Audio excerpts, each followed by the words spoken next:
The purpose of the master plan, after discussion with as many residents as I could talk to, city council several times, other committees, we met with every committee. The primary objectives for the master plans are to, it'd be under the summary, where it says to coordinate the land uses, zoning and planning, coordinate the use of improvements of parks, the city park, the natural area, and there's 5 entrances to Sandy Oaks. And then coordinate efficient use of public property, whatever property that you have control of. Infrastructure planning means utilities, road rehabilitation, road extension. Consider drainage for the road dishes along the side of the road, runoff control, driveway penetrations, traffic, city thoroughfare in and out of Sandy Oaks, and safety, police, park security, and public facility security. Those were the main objectives. Now, a master plan is a general pattern of land use areas and traffic and transportation corridors. It's just an idea that the city wants to start off with their planning. It organizes you as a city. It organizes your way of organizing your city and where you want to go to. It's not a rule. It's not a law. It's not anything like that. It's just like a business plan for the city. It can change whenever you want to. Normally, cities will come back maybe 10 years, 5 years in some cases if you're growing a lot, or longer if it doesn't, if nothing changes. But when something is changing and it is going in your direction, you'll have some guidance as to where originally the city planned to go to. It doesn't change the zoning. Those are issues that you still have to, work out throughout the city. And then as you move forward, you can develop your city this way. There's a, let me stick to my thing here. Tab 2. And so as we set out a questionnaire and we spoke to several people, the critical issues that were important to the citizens of San Diego were to preserve the rural character of the city, maintain the current street network, maintaining existing parklands and establish active recreational uses, establish a land use plan, commercial development in a highly limited and controlled manner should be encouraged and increase city tax revenues. Those are the most important things. And so this plan kind of guides you in that direction to where as development approaches you and you have to decide on something, you can refer to your plan and see if it meets what your goals are. So if your goals are to focus your commercial development on Priest Road, then if someone does want to do something that fits your plan, it's easier to get him and help him or get him approved to go in that direction. The recommendation or what I have shown on the map is just the first 200 feet of frontage on Priest Road. The remainder of the property can remain residential. You're just allowing someone to sell a piece of their property closest to Priest, and if they choose to and want to develop a business, they can develop it right there. And then the more you allow that, and the more people do that, the more it becomes your corridor, your main street per se.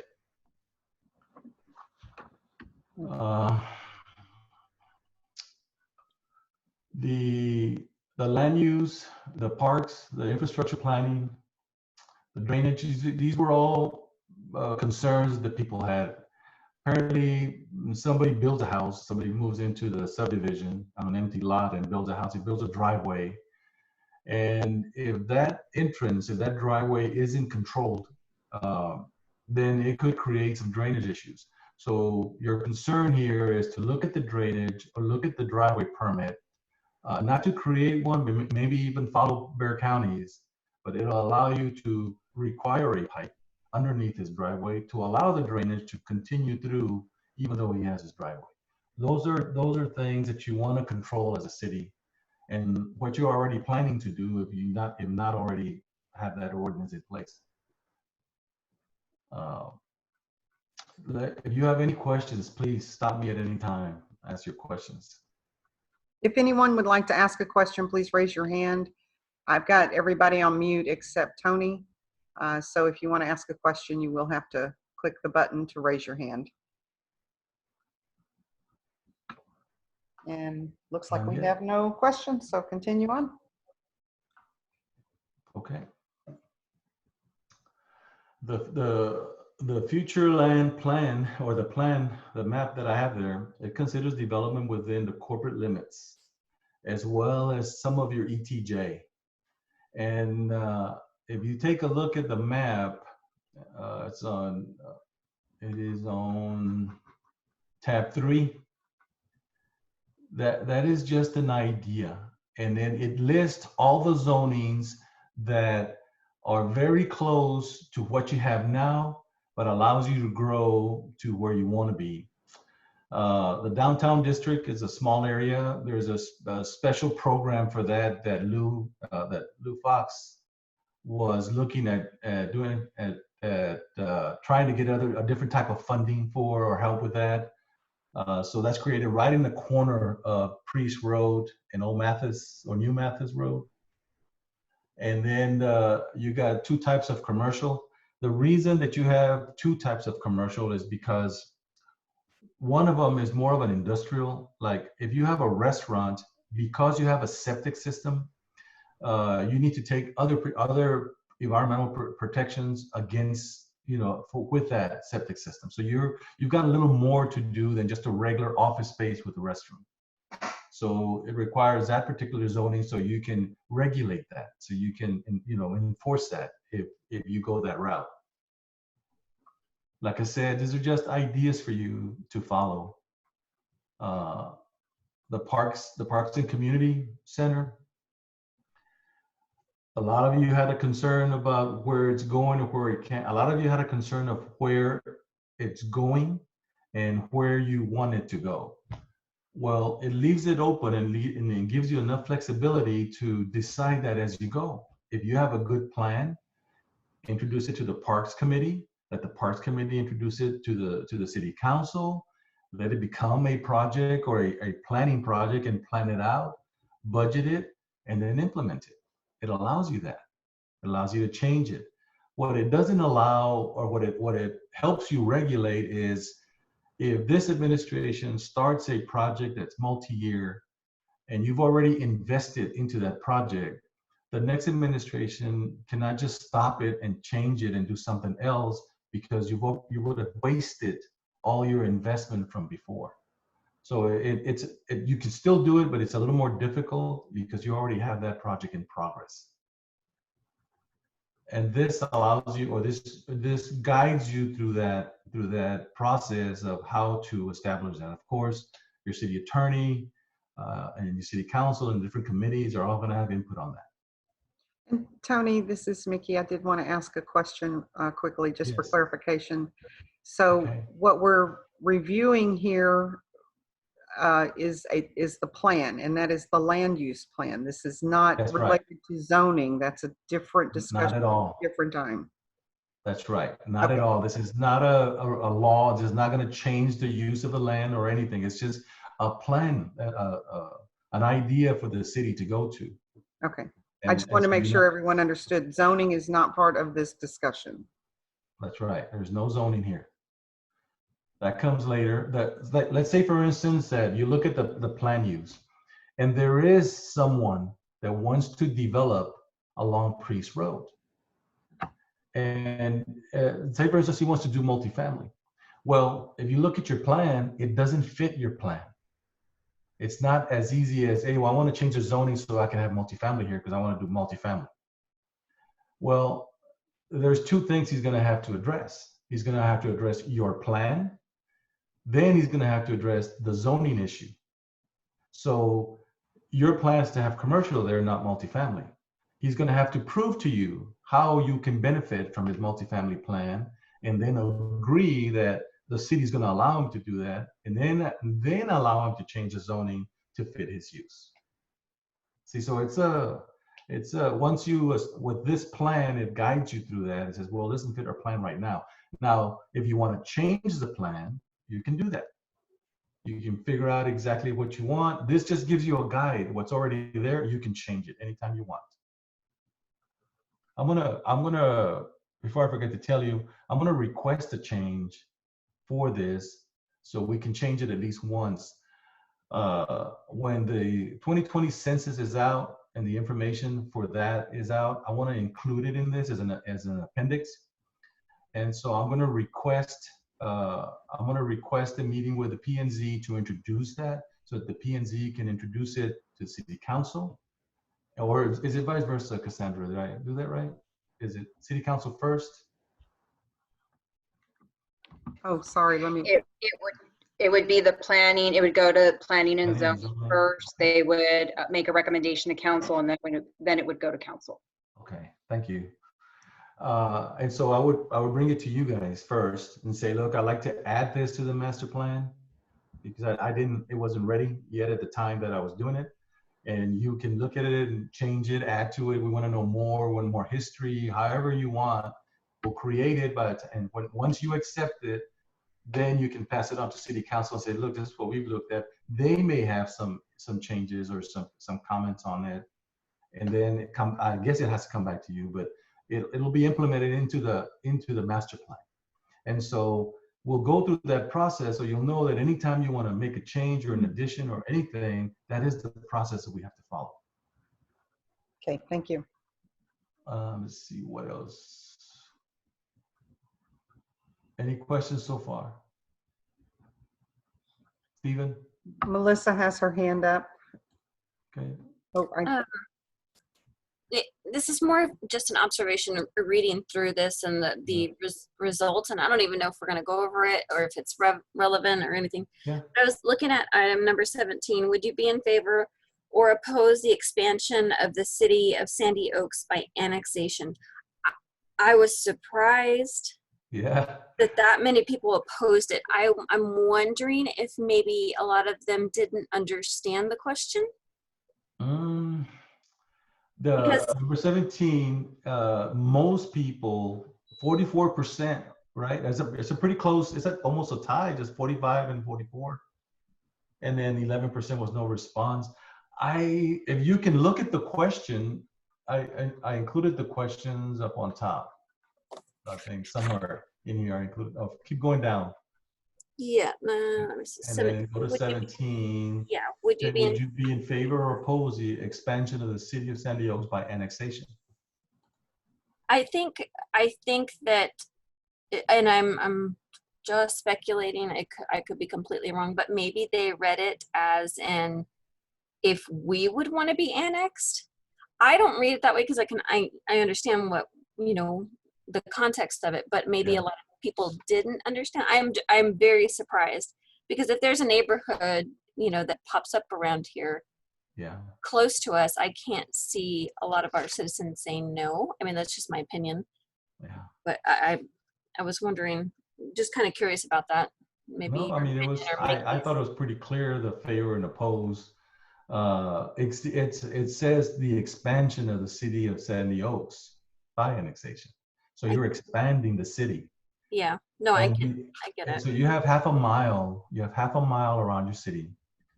So the only land you have is back there. What's that area called, Mickey? Where? That back where the subdivision wants to go in or wanted to go in. Oh, that's what I was at the end of Waterwood Pass. I don't know that that's a going forward thing. They've not contacted us or been responsive, but that doesn't mean at some point in the future that might happen. So something like that, it'd be best to wait for their request. Gotcha. Easier, on that. I gotcha. Okay. No, yeah, and that's kind of why I was like, I'm wondering why maybe they didn't understand, because I mean, I would think that would be something, especially if they have to use our. There's some other. Let me see. There were some other good ones. Remember, we were talking about this last time. Yeah. Or was it in favor, oppose mixed use zoning?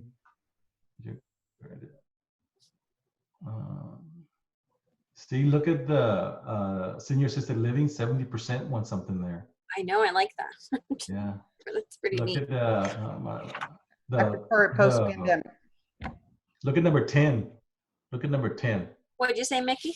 I said I prefer the senior assisted living post-pandemic. Yeah. Exactly. Yeah, there'll be different rules too. But look at number 10. Do you favor or oppose the modernization of the public facilities for the city of Sandy Oaks? I thought, I was surprised at that. Look how many people favor that. Yeah, that's pretty neat. I know. And so a lot of things that I thought were going to come back against us, you know, come back against the development or the moving forward of the city. I was wrong. I mean, they're all very good. They all want to see it grow. They want to see the parks and streets and cities, everything getting better. Yes, that's encouraging. Yeah. Very encouraging. And so this allows you that plan. It allows you to take a look at that. And then you can re-question anytime you want. You don't have to just change it because you want to. You can put out the questions again, different questions if you want. Gotcha. Thank you. Sure. Anybody else? This has to be approved by the Planning and Zoning Commission to move back to the City Council for approval. Well, and Tony and Cassandra's on the call to help us with the procedural process of this. And as I understand it, the Planning and Zoning Commission can make a recommendation as a proposed master plan for to be presented during a public hearing. So they will call a public hearing. It will be a proposed master plan, and then they will have another meeting after that to amend any, you know, make any changes, whatever they want to finalize. Then they make that recommendation to the council, who then in turn holds another public hearing. And then once that is done, again, it would be changed or amended as necessary. And we did approve the ordinance at our last meeting on procedures for amendments and changes to approval of the master plan. So we already have that in place. So we're a few meetings out from finalizing this. And is that correct, Cassandra? That's actually, Mayor, the ordinance hadn't been approved, but it's up for second reading at the next meeting, and the city provided its own procedures in addition to the state law procedures, which would require a public hearing at the Planning and Zoning Commission and a recommendation. So this meeting is more of an initial discussion, the initial presentation to the Planning and Zoning Commission. The commission can use it as a workshop to go through the plan and make recommended changes if they need to at this time, but it would not be the official recommendation of the Planning Commission today. It would go for a public hearing, and after the public hearing, either at that public hearing meeting, or if planning needs another meeting before they make a recommendation, they can make a recommendation at an additional meeting. Thank you. Okay, well, that's even better. That's even, Melissa, so if your committee sees anything in here that you want better clarification, or you feel like changing, this is the meeting to do that. You can take a look at that. I don't, you know, and see what your concerns are as far as a committee, a commission. Okay. I personally went over all of it. I thought it was pretty good. I mean, a lot of it's kind of still vague, like you were saying, because it's just like a business plan. But I mean, I'm not sure if anybody else has any questions. Pedro, Stephen, John.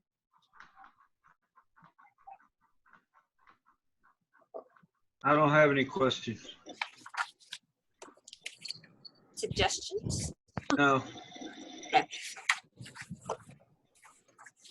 Pedro. And Stephen, you're both unmuted. You're on, Stephen.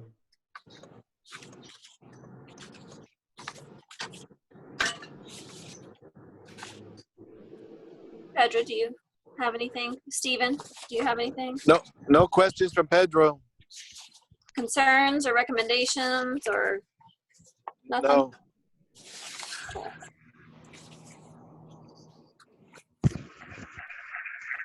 Stephen, are you good?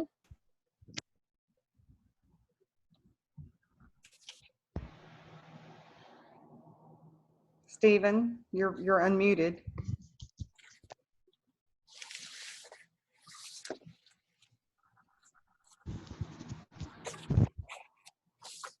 There you No go. questions right now. Thank you. Okay, awesome. So Cassandra, within the description of item 3 on this agenda, the P&Z Commission can go ahead and recommend a date for a public hearing if they choose to do so. Yes, they can do that. They can vote on a date for a public hearing.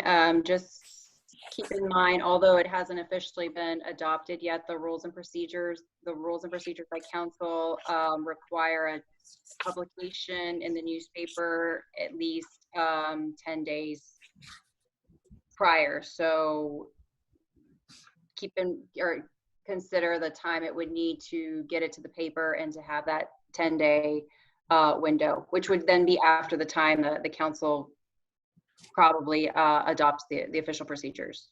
Okay. And Melissa, the reason I asked that is we are still in a holding pattern, if you will, as far as public use COVID. of the, yes. Okay, that's Very what I was limited wondering. access. So we might want to consider a date in mid-June, maybe late June, as an initial, of course, if we do it that far out, we could change that if need be. Okay. What do you guys recommend? Maybe Cassandra on a day, or Mickey? Would we do a weekday? That's a good question. There's no requirement that I'm aware of that says we have to do it during the week. And if you think more people would participate in a weekend, we could certainly try that. And then we wouldn't have the challenges of coordinating the calendar. Yeah. I was going to go look and see what we have calendar-wise here. Do you know what day Father's Day is? So we don't, let me see. I want to say is it the second weekend? Father's Day is the 21st, so maybe the 13th. Saturday the 13th. Okay, the issue with that's Tiger pickup. The bulk pickup is on that day. Okay, yeah. No, I'd be cleaning. Okay, Yeah. so maybe. Do it after. I mean, Father's yeah, Day, like the 20th. Well, the 20th, that's Father's Day weekend. I don't know if that matters to anybody. I didn't go past that. Sorry. I don't know. I don't know if it matters to anyone, but yeah. 27th. 27th sounds good to me. I'm gonna put it on my calendar. Well, not until the commission has made a motion and approved it. Okay. Okay. So what? It's June 27th is what we're looking at. Can I get a motion and a second to accept the June 27th as a public hearing? I make a motion that we meet the 22nd, you said, of June? 27. Or 27, sorry. Okay. Do I have a second? I'll second. Okay, we have a motion by Mr. Groover and a second by Mr. Crickmer to accept June 27th, 2020. Actually, we need a date. Sorry, I mean a time, guys. 6:30 p.m. You want to do it Saturday night? No, Oh, I'm sorry. No. Last time was in the morning. That we met around 10 the last time Yeah. we met in the morning. Yeah. I would, if we're gonna meet outside, I would do it earlier. If we're gonna be able to have use of the building, then it really won't matter. I hope we will have use of the building by then, but we cannot guarantee. So what about 9 a.m.? 9 a.m. 's fine for me. Okay. Sorry, guys. Okay, can I have a motion? A motion that we have the meeting at 9 a.m. On June 27th? And then can I get a second? I'll second. Okay. We have a motion by Mr. Groover and a second by Mr. Crickmer to accept the public hearing date of June 27th, 2020 at 9 a.m. Do I need to do all in favor, Mickey? You do, but in this case, it might be best if we do what they call a, oh, Cassandra, I always forget the term, where you poll. A roll call. Yes, a roll A vote. roll call. Okay, A record vote is the record vote. That's the word. gotcha. Okay. Do you want me to do it? Do you want Pedro to do it? I can do it. I would rather you do it. Okay. I don't know the terminology, but You're just going to ask if they are in favor or opposed to what the motion is. Mr. Groover, are you opposed or in favor? No, you always say in favor first. Or are I'm you in favor. Okay. Mr. Pedro, are you in favor or opposed? Yes, I am in favor. You're in favor. Okay. Mr. Crickmer, are you in favor or are you opposed? I'm in favor. Okay, the motion carries.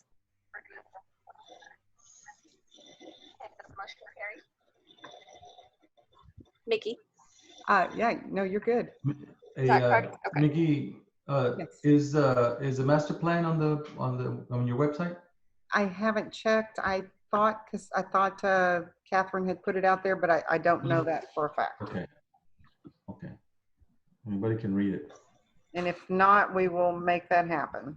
Did you send her the digital version? Yes, I did. Okay. We will make sure that is on the website if it is not already. Yeah, that way when you advertise, you can tell them it's there for them to read it. Correct. I hope we get a good turnout. And then not knowing what is really happening with COVID-19, with everything opening up, the governor still has in place that these telephone video conference meetings can still be held if it needs to be held by Zoom, or it can be held in person. He hasn't lifted those restrictions yet, but between now and June 27th, he could. I think TML is telling us they may be in place for another month or so. Okay. So we could do a public hearing via Zoom. That's correct? Yes, basically any meeting that would fall under the Open Meetings Act can be held by Zoom or telephone conference, as long as there's citizens to be heard and a two-way type of communication where citizens can communicate with the council or with the governing body or the Planning and Zoning Commission, as they have been, either by written comments or calling in and speaking. Okay. Awesome. Okay. Are we good? You have one more agenda item. Adjournment. The meeting stands adjourned. Do I need a motion? Well, no, you don't need a motion, but you need to announce the time. Gotcha. The time is 7:12 and yeah, the time is 7:12. We need to give Melissa a gavel. She could, you know. I did get a lot better. I do have to say that. You did get it a lot better. This is getting good. I've had time in quarantine, so. Okay, everyone. All right, guys. Good night. Right. Let me know if you need anything from me, Mickey, anything. I will, Tony. I'll check with Catherine to make sure she has everything she needs. If it's not up there, I'll go to your website here in a minute and go check. Okay, perfect. Thank you. All right. Good night. Good night. Thank you guys. Good night.